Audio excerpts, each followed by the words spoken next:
Merhaba koçlar, Çeyko'ya hoş geldiniz. 2 Mart'ta başlayan Venüs Retrosu 14 Nisan'da sona erecek ve Venüs Balık burcunda ileri hareketine başlayacak. Bu Venüs'ün Koç burcunun 12. evindeki hareketi derin ve ruhsal bir etki yaratacaktır mutlaka.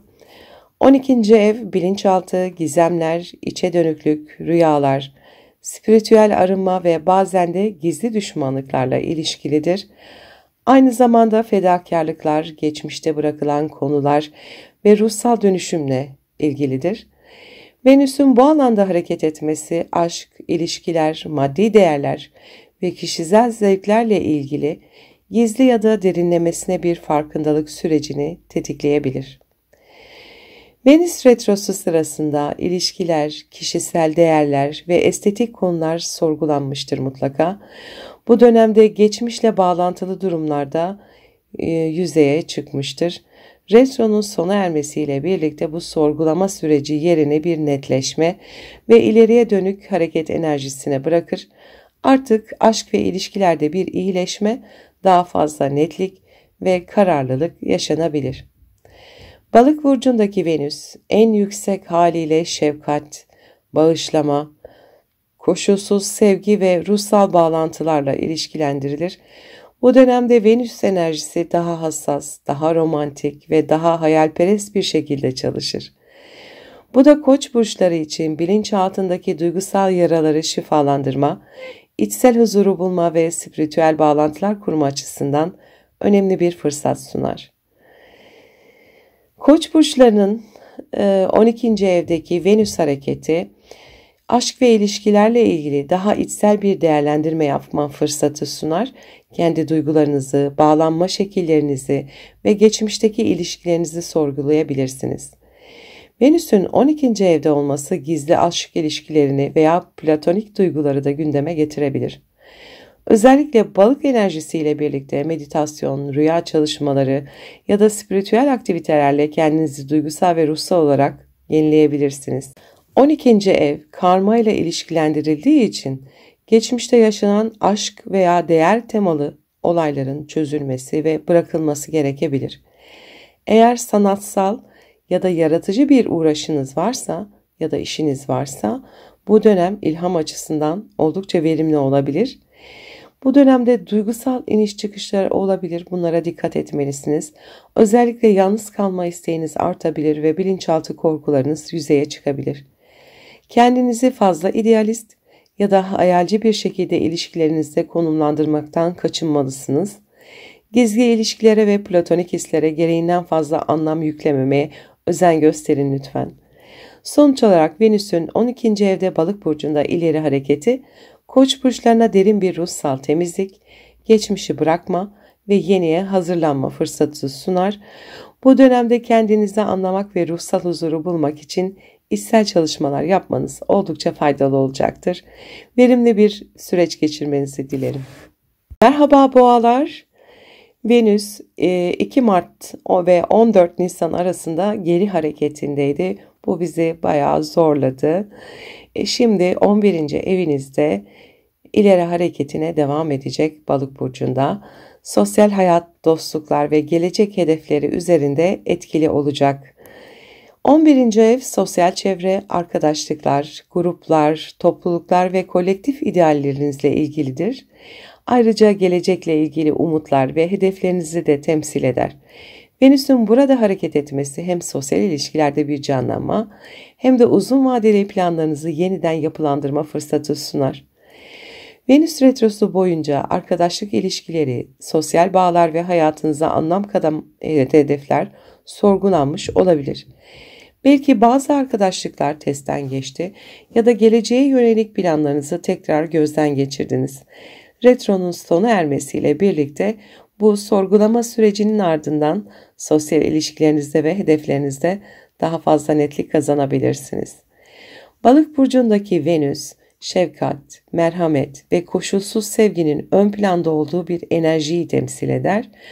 Bu Boğa burcu için sosyal çevrede daha fazla uyum, romantik bir yakınlaşma, dostluklar geliştirme ve ortak hedeflere yönelik işbirliklerini güçlendirme fırsatı getirir. İlişkilerinizde anlayış ve empatiyle hareket etmek bu dönemde daha verimli sonuçlar almanızı sağlayacaktır. Venüs'ün 11. evinizde ileri hareket etmesi sosyal çevrenizle olan bağlarınızı güçlendirecektir. Yeni insanlarla tanışabilir, dostluklarınızı derinleştirebilir veya ortak projelerde yer alabilirsiniz. Arkadaş çevrenizden biriyle romantik bir bağ kurabileceğiniz ya da sosyal etkinlikler sırasında aşkı bulabileceğinizi de söyleyebiliriz. Gelecekle ilgili umutlarınız ve planlarınız daha net hale gelecektir. Hayallerinizi gerçekleştirmek için somut adımlar atabilirsiniz. Çevrenizden beklenmedik destekler alabilirsiniz. Arkadaşlarınız hayallerinizi gerçekleştirme konusunda size ilham verebilir veya yardımcı olabilir. Eğer sanat, müzik ya da yaratıcılık gerektiren bir alanda çalışıyorsanız bu dönemde gruplarla işbirliği yapmak ilham verici olabilir ve daha üretken olabilirsiniz. Sosyal çevrenizde fedakarlık yapmanız gereken durumlar oluşabilir. Herkesi memnun etmeye çalışırken kendi sınırlarınızı korumayı unutmayın. Dostluklarda idealize etme ya da hayal kırıklığı yaşama riskine dikkat edin. Balık burcu idealize eder biliyorsunuz. Sonu da hayal kırıklığı olur. İnsanlara gereğinden fazla anlam yüklememeye çalışın. Gelecek hedeflerinizi hayalci bir şekilde ele almak yerine daha somut adımlarla ilerlemeye çalışmalısınız. Sonuç olarak Venüs'ün Balık burcundaki ileri hareketi Boğa burcu için sosyal hayatı renklendiren, dostlukları güçlendiren ve gelecekle ilgili umutları yeniden canlandıran bir süreç olacak. Bu dönemde insanlarla işbirliği yapmak, duygusal bağlarınızı güçlendirmek hem ruhsal hem pratik anlamda size büyük faydalar sağlayabilir. Verimli bir süreç geçirmenizi dilerim. Merhaba ikizler. 2 Mart'ta başlayan Venüs Retrosu 14 Nisan'da nihayet sona eriyor ve Balık burcunda ileri hareketine başlıyor. Venüs sizin 10. evinizde ileri harekette olacak. Kariyer, toplumsal statü ve hedeflerle ilgili önemli etkiler yaratacaktır. 10. ev kariyer, mesleki başarı, toplumsal statü, itibar ve uzun vadeli hedeflerle ilişkilidir. Venüs'ün burada hareket etmesi, mesleki yaşamınızda daha uyumlu ilişkiler, tanınma ve estetik katkılarla fark yaratma şansı sunar. Ayrıca otorite figürleriyle ilişkiler ve toplum önünüzdeki imajınız bu dönemde öne çıkacaktır. Venüs retrosu boyunca kariyerinizde ve toplumdaki yerinizle ilgili bazı sorgulamalar yapmış olabilirsiniz. Eski projeler yeniden gündeme gelmiş ya da iş çevresinde uyumsuzluklar yaşanmış olabilir. Retronun sona ermesiyle birlikte bu sorgulamalar yerini netlik ve ilerlemeye bırakacaktır. Artık mesleki ilişkilerinizde uyumu sağlamaya ve kariyer hedeflerinize odaklanmaya başlayabilirsiniz. Balık burcundaki Venüs, şefkat, empati ve yaratıcılıkla ilişkilendirilir. Bu, İkizler burcunun kariyer alanında daha yaratıcı, duyarlı ve insan odaklı bir yaklaşım benimsemesini destekler. İş hayatınızda, ilişkilerinizde daha anlayışlı ve işbirlikçi bir tutum sergileyebilirsiniz. Ayrıca sanatsal veya yaratıcı bir işle uğraşıyorsanız bu dönem ilham açısından oldukça verimli olabilir. Venüs'ün 10. evde ileri hareket etmesi İkizler burcu için iş yerinde ya da toplumda daha fazla takdir görme, dikkat çekme ve ödüllendirme fırsatları ortaya çıkarabilir. Mesleki başarılarınızla ön planda olabilirsiniz. İş arkadaşlarınız, yöneticileriniz veya müşterinizle ilişkileriniz daha uyumlu hale gelebilir. Diplomatik yaklaşımlarınız başarıyı arttırabilir. Venüs'ün balık enerjisi mesleki yaşamınızda yaratıcılığı arttırabilir, yeni fikirler ve sanatsal projelerle kendinizi gösterebilirsiniz. Bu dönemde toplum önündeki imajınızı geliştirmek için estetik veya stratejik hamleler yapabilirsiniz. İmaj değişikliği veya bir projeyle adınızı duyurmak mümkün olabilir. Yöneticiler ve otorite figürlerinden beklenmedik destekler alabilirsiniz. İlişkinizi güçlendirmek için bu fırsatları değerlendirin lütfen. Nelere dikkat etmelisiniz? Kariyer hedeflerinizi belirlerken gerçekçi olmanız önemli. Çünkü Neptün etkisi, balık etkisi, hayalci yaklaşımlar ilerlemenizi engelleyebilir. Toplum önündeki imajınızı zedeleyebilecek yanlış anlaşılmalara karşı dikkatli olun. İş ilişkilerinde fazla fedakar davranmaktan kaçının, sınırlarınızı koruyun. Venüs'ün Balık burcunda ve 10. evde ileri hareket etmesi sonuç olarak İkizler Burcu için kariyer ve toplumsal statü açısından fırsatlarla dolu bir dönemdir. Bu süreçte uyumlu bir iş ilişkisi kurmak, yaratıcı projelere odaklanmak veya toplumsal imajınızı güçlendirmek size hem mesleki hem de kişisel anlamda büyük kazançlar sağlayabilir. Verimli bir süreç geçirmenizi dilerim. Merhaba yengeçler, 2 Mart'ta başlayan Venüs Retrosu nihayet 14 Nisan'da sona erecek ve Balık burcunda ileri hareketine başlayacak. Yengeç burcu için bu ileri hareket 9. evde gerçekleşecek. İnançlar, eğitim, seyahatler ve hayat görüşü üzerinde etkili olacak. 9. ev yüksek öğrenim, yurt dışı bağlantıları, seyahatler, inanç sistemleri, felsefi görüşler ve kişisel gelişimle ilgilidir. Ayrıca ruhsal arayışlar, yabancı kültürlerle bağlantılar ve genişleme fırsatlarını temsil eder. Venüs'ün bu alanda hareket etmesi hayatın daha geniş bir perspektiften değerlendirilmesini sağlayabilir ve ilham verici deneyimler getirebilir. Venüs retrosu sırasında inançlarınızı, öğrenimle ilgili hedeflerinizi veya hayata bakış açınızı sorgulama fırsatı bulmuş olabilirsiniz. Eski eğitim projeleri veya geçmişten gelen yurt dışı bağlantıları tekrar gündeme gelebilir. Retronun sona vermesiyle birlikte bu konularda netlik kazanmaya başlayacak ve ileriye dönük adımlar atmak için motive olabileceksiniz. Balık burcundaki Venüs, empati, koşulsuz sevgi ve ruhsal bağlarla ilişkilidir. Bu yengeç burcuna inançlar ve kişisel gelişim alanında daha derin bir anlayış, şefkatli bir yaklaşım ve ilham verici deneyimler sunar. Bu süreçte ruhsal çalışmalar, felsefi keşifler ve sanatsal projeler ön planda olabilir. Venüs'ün 9. evde ileri hareket etmesi, yengeç burcu için yüksek öğrenim veya kişisel gelişimle ilgili hedeflerinize odaklanmanızı sağlayabilir. Yeni bir kursa başlamak, akademik projelerde başarı elde etmek ya da bilgilerinizi paylaşmak için ideal bir dönemdir. Yurt dışı bağlantılarınız güçlenebilir, seyahat planları gündeme gelebilir ya da farklı kültürlerle etkileşimden ilham alabilirsiniz. İnançlarınızı, hayat felsefenizi yeniden değerlendirebilir, daha geniş bir bakış açısı geliştirebilirsiniz. Ruhsal çalışmalar veya meditasyon bu dönemde size iyi gelebilir. Venüs'ün Balık burcundaki etkisi sanatsal projelerde ve yaratıcı çalışmalarda büyük bir ilham kaynağı olabilir. Uzak mesafeli ilişkiler veya farklı kültürlerden insanlarla romantik ya da dostane bağlar kurabilirsiniz. Bu süreçte nelere dikkat etmelisiniz? İnançlarınızı veya felsefi görüşlerinizi başkalarına dayatmamaya özen göstermelisiniz. Farklı bakış açılarına açık olmalısınız. Seyahat planlarınızda veya yurt dışı ile ilgili projelerde aşırı hayalci olmaktan kaçının. Gerçekçi planlar yapın. Eğitim ya da kişisel gelişim konularında aşırı idealist beklentilere girmek yerine gerçekçi adımlar atmak önemli olacaktır. Balık çünkü idealizmi de beraberinde getirecek şefkatin yanında. Venüs'ün Balık burcunda ve 9. evde ileri hareket etmesi sonuç olarak Yengeç burcuna hayat görüşlerini genişletme, yeni deneyimlere açık olma ve ruhsal derinlik kazanma fırsatı sunacaktır.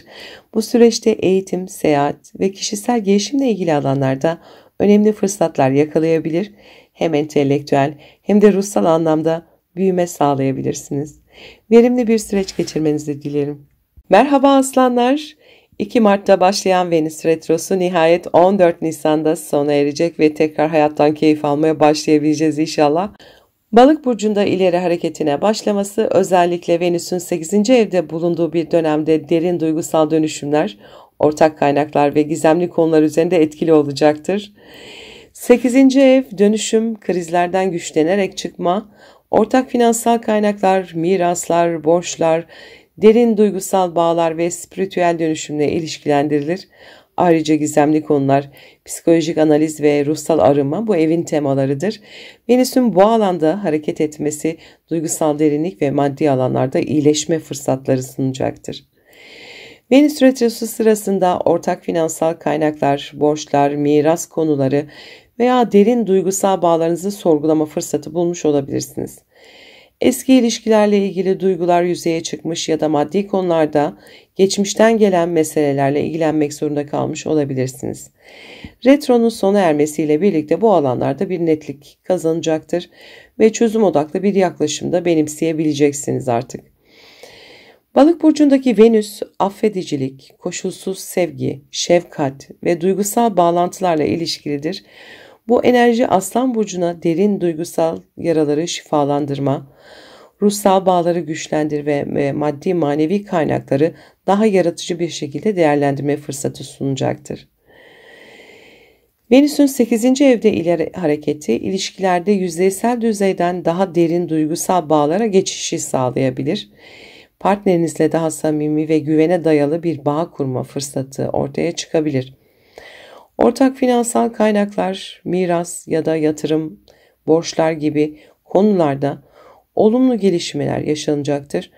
Borçlarınızı yapılandırmak veya maddi durumunuzu iyileştirmek için destekler de görebilirsiniz bu dönemde. Bilinçaltınızdaki korkuları ya da eski travmaları bırakmak için ideal bir süreç. Spiritüel çalışmalar, terapi gibi yöntemler bu dönemde özellikle çok faydalı olabilir. İş veya finansal ortaklıklarınızda uyum ve işbirliği yakalayabilirsiniz. Yeni bir ortaklık teklifi almanız da mümkün. Sanat, yazı veya başka yaratıcı uğraşlarla ilgileniyorsanız bu size derin bir ilham ve dönüşüm sağlayabilir. Gerçekten çok verimli bir süreç olabilir. Bu süreçte yalnız dikkat etmeniz gereken finansal konularda özellikle hayalperest davranmamaya dikkat edin. Gerçekçi planlar yapmanız önemli olacak. Duygusal bağlarınızda manipülasyon veya kıskançlık gibi olumsuz duygulardan kaçınmalısınız. Ruhsal çalışmalar yaparken kendinizi aşırı duygusal ya da hassas hissedebilirsiniz. Dengede kalmaya özen göstermek önemli olacak. Bunlara dikkat etmelisiniz. Sonuç olarak Venüs'ün Balık burcunda ve 8. evinizde ileri hareket etmesi Aslan burcuna derin dönüşümler, duygusal şifa, maddi kaynakları iyileştirme fırsatı sunacaktır. Bu dönemde hem ilişkilerinizde hem maddi alanlarda önemli adımlar atabilir, krizlerden güçlenerek çıkabilirsiniz. Aynı zamanda ruhsal bağlar ve duygusal derinlik açısından sizi tatmin eden deneyimlerde yaşayabilme fırsatlarınız olacaktır. Verimli bir süreç geçirmenizi dilerim. Merhaba Başaklar. 2 Mart'ta başlayan Venüs Retrosu 14 Nisan'da sona erecek ve Balık burcunda ileri hareketine başlayacak. Bu da sizin 7. evinizde ileri harekette olacağını gösteriyor.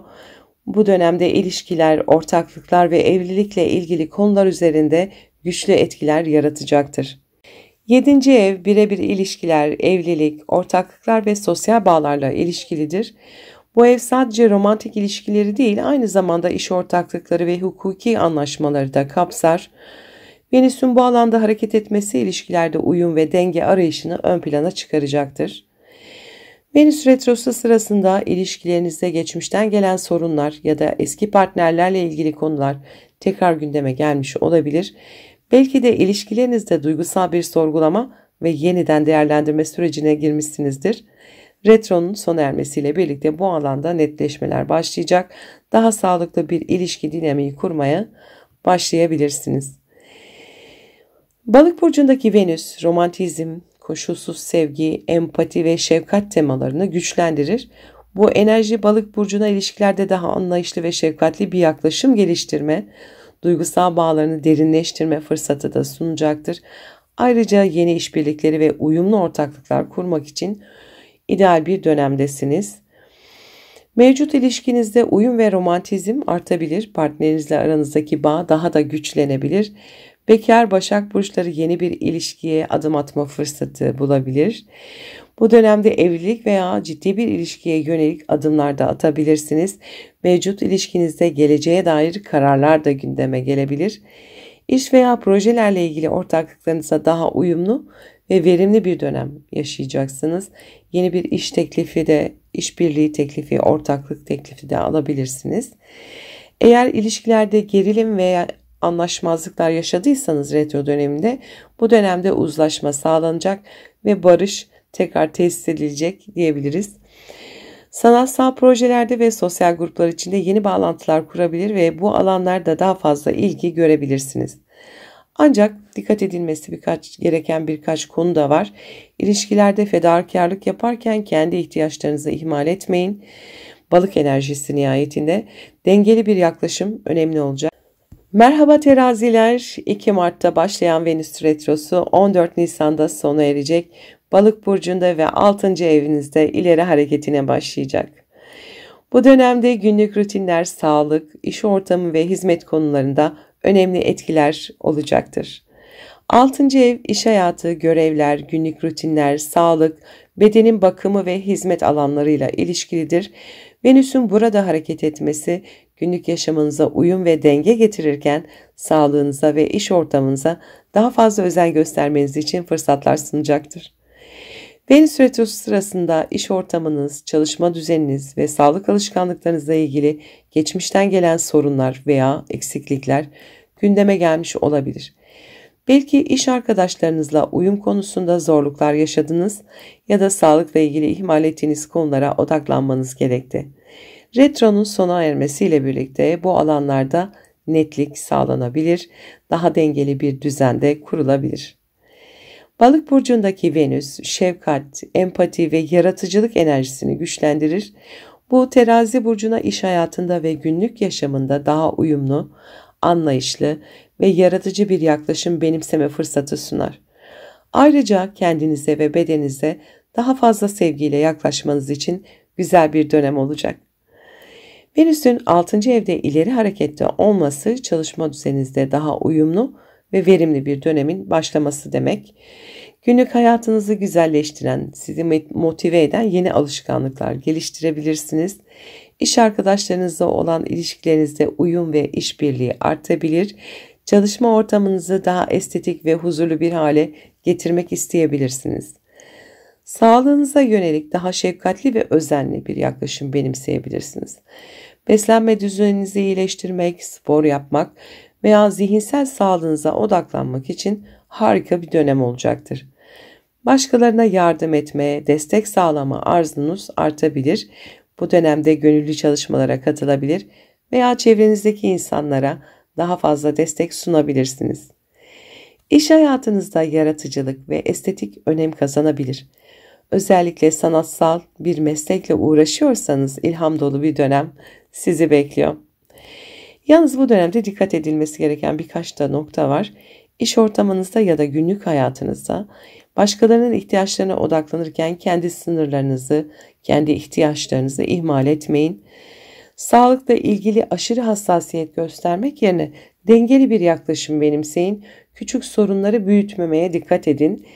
İş ilişkilerinizde aşırı fedakarlık yapmaktan kaçının ve kendinizi öncelik sırasının 1. konumuna koyun.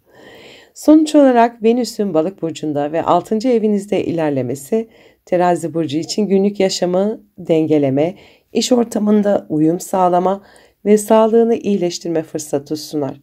Bu dönemde hem fiziksel hem de duygusal iyiliğinize odaklanabilir, iş arkadaşlarınızla ilişkilerinizi geliştirebilir ve günlük hayatınızı güzelleştiren yenilikler yapabilirsiniz.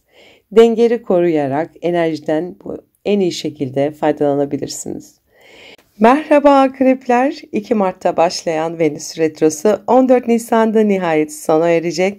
Balık burcunda ve 5. evinizde ileri hareketine başlayacak. Bu dönemde aşk, yaratıcılık, çocuklar ve keyif veren aktiviteler üzerinde güçlü etkiler yaratacak. 5. ev aşk, romantizm, yaratıcılık, eğlence, çocuklar, hobiler ve kişisel ifade ile ilişkilendirilir. Bu ev yaşamın keyifli ve tatmin edici yönlerini temsil eder. Venüs'ün burada hareket etmesi Akrep burcuna sevgi, yaratıcılık ve neşe dolu bir dönem sunar. Venüs retrosu sırasında eski aşklar veya geçmişte keyif aldığınız aktivitelerle ilgili konular gündeme gelmiş olabilir. Aşk hayatınızda belirsizlikler veya duygusal sorgulamalar yaşamış olabilirsiniz. Retronun sona ermesiyle birlikte bu alanlarda netlik kazanabilir, daha tutkulu, keyif dolu bir dönem başlayabilir. Balık burcundaki Venüs, romantizm, empati, şefkat ve yaratıcılıkla ilişkilendirilir. Bu enerji Akrep burcuna aşk hayatında derin duygusal bağlar kurma, yaratıcı projelerde kendini ifade etme ve hayattan daha fazla zevk alma fırsatı sunar. Venüs'ün 5. evde ileri hareket etmesi Akrep burcu için bu dönemde aşk hayatınızda romantik ve tutkulu bir süreci başlatabilir. Mevcut ilişkinizde romantizm artabilir veya yeni bir aşka yelken açabilirsiniz. Yaratıcı projelerde büyük bir ilham kaynağı yaşayabilirsiniz.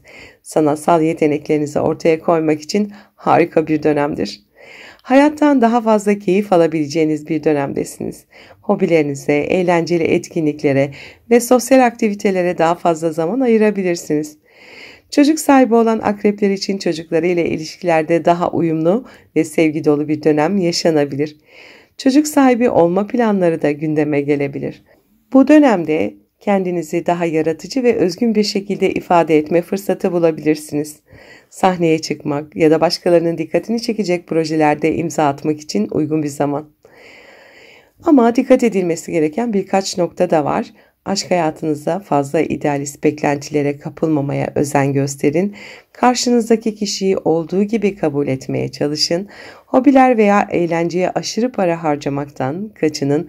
Dengeli bir yaklaşım benimseyin. Kendinizi ifade ederken başkalarının fikirlerine de açık olun.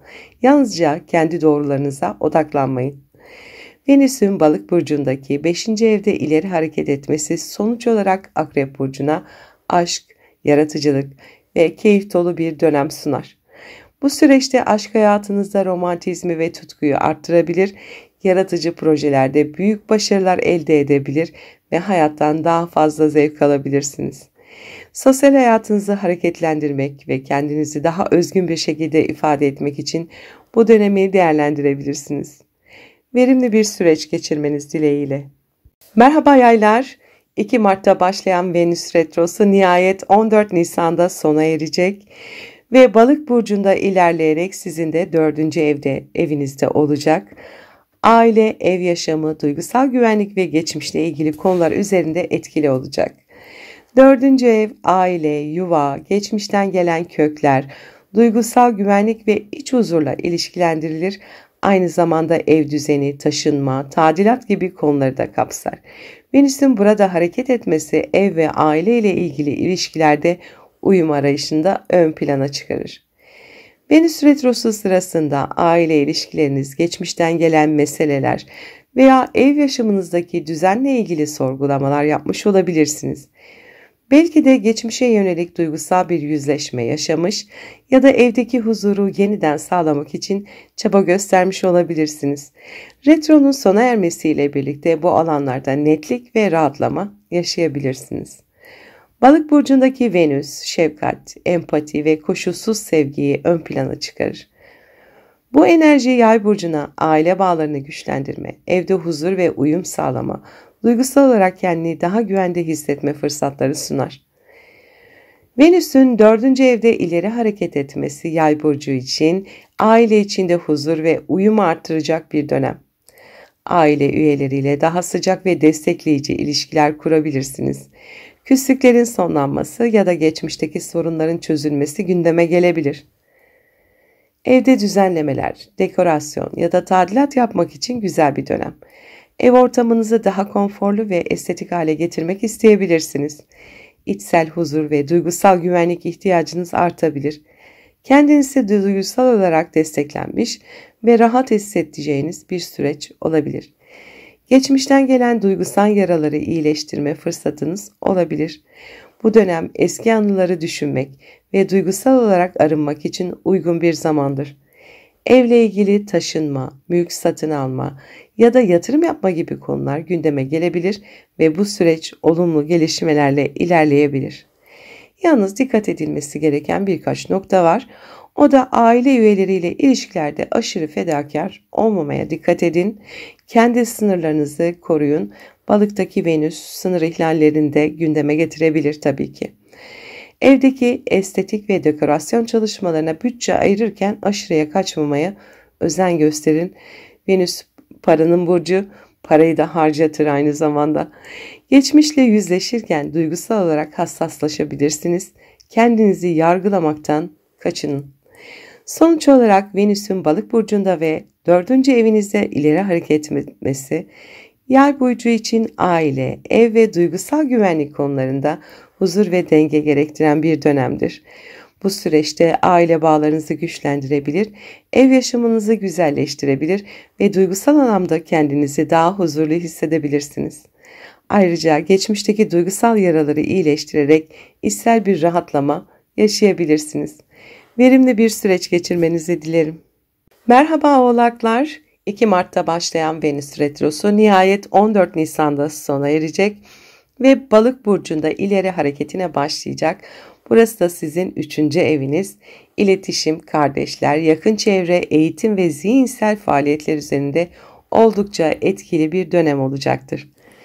3. ev iletişim, öğrenme, yazma, kısa seyahatler, kardeşler, yakın çevre ilişkileriyle ilgilidir.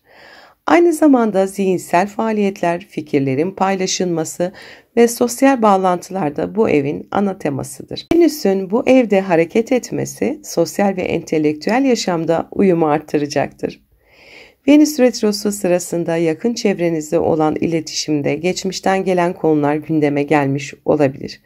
Kardeşler, kuzenler veya komşularla ilgili eski meseleler üzerine düşünme ve çözüm arayışı içinde olmuş olabilirsiniz. Ayrıca yazılı veya sözlü ifadelerinizde eksikler fark edilmiş olabilir. Retronun sona ermesiyle birlikte bu alanlarda netleşme ve uyum sağlama fırsatı ortaya çıkacaktır. Balık burcundaki Venüs, empati, şefkat ve duygusal bağları güçlendirme enerjisini beraberinde getirir. Bu enerji Oğlak burcuna yakın çevresiyle daha derin ve anlamlı bağlar kurma, iletişimde yumuşak ve etkili bir yaklaşım benimseme fırsatlarını sunacaktır. Venüs'ün 3. evde ilerlemesi konuşmalarınızda ve yazılarınızda daha etkileyici ve çekici bir üslup benimsemenizi sağlayabilir. Sosyal ilişkilerinizde uyum ve anlayış artabilir. Kardeşlerinizle veya yakın çevrenizle geçmişteki sorunları çözebilir, daha sıcak ve destekleyici ilişkiler geliştirebilirsiniz. Yeni bir eğitim programına başlamak, zihinsel bir projeye odaklanmak veya yaratıcılığınızı ifade etmek için harika bir dönem. Kısa seyahatler, etkinlikler ve sosyal çevrenizle bağlantılar kurmak için keyifli bir dönem sizi bekliyor. Yeni insanlar tanıyabilir veya eski bağlantılarınızı canlandırabilirsiniz.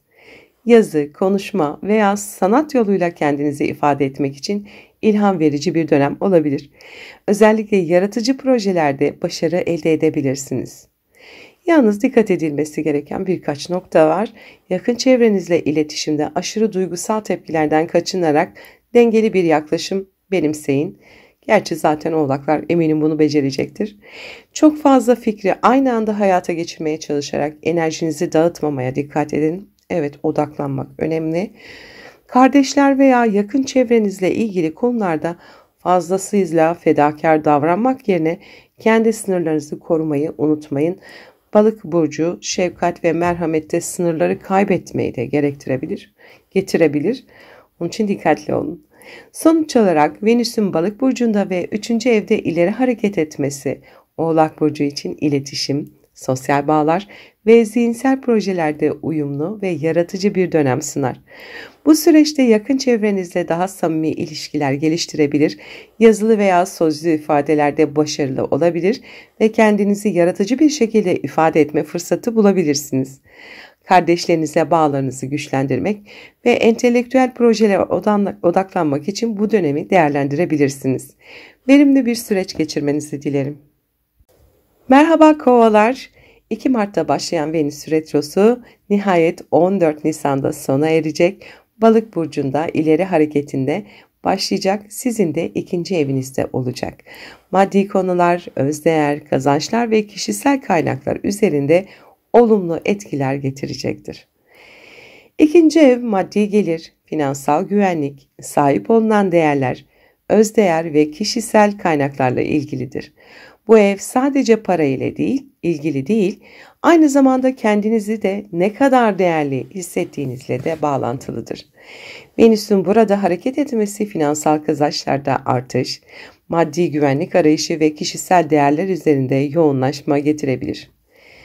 Venüs retrosu sırasında maddi kaynaklarınız veya gelir akışınızla ilgili eski sorunlar tekrar gündeme gelmiş olabilir.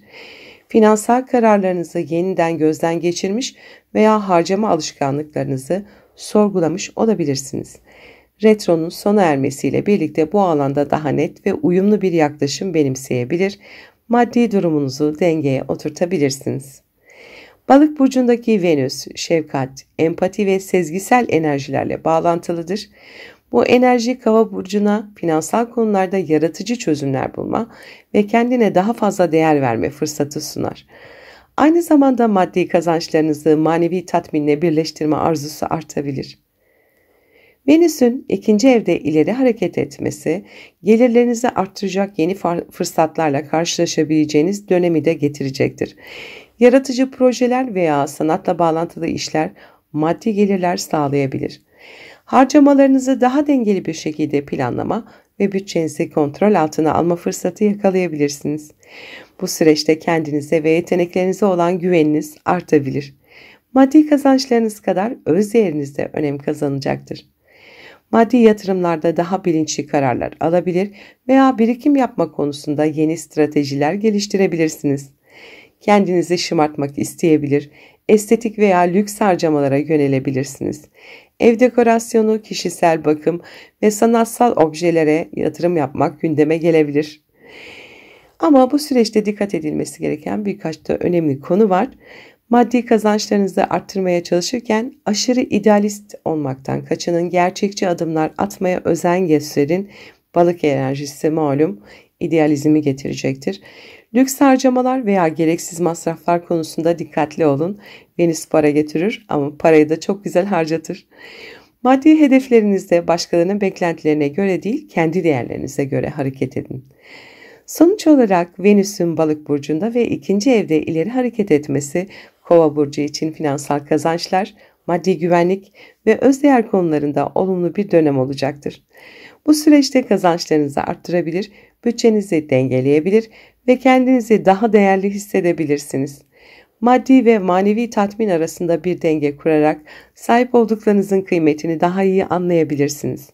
Aynı zamanda estetik ve güzellik arayışınız artabilir, bu alanlarda keyifli yatırımlar yapabilirsiniz. Verimli bir süreç geçirmenizi dilerim. Merhaba balıklar. 2 Mart'ta başlayan Venüs retrosu nihayet 14 Nisan'da sona erecek. Balık burcunda ileri hareketine başlayacak.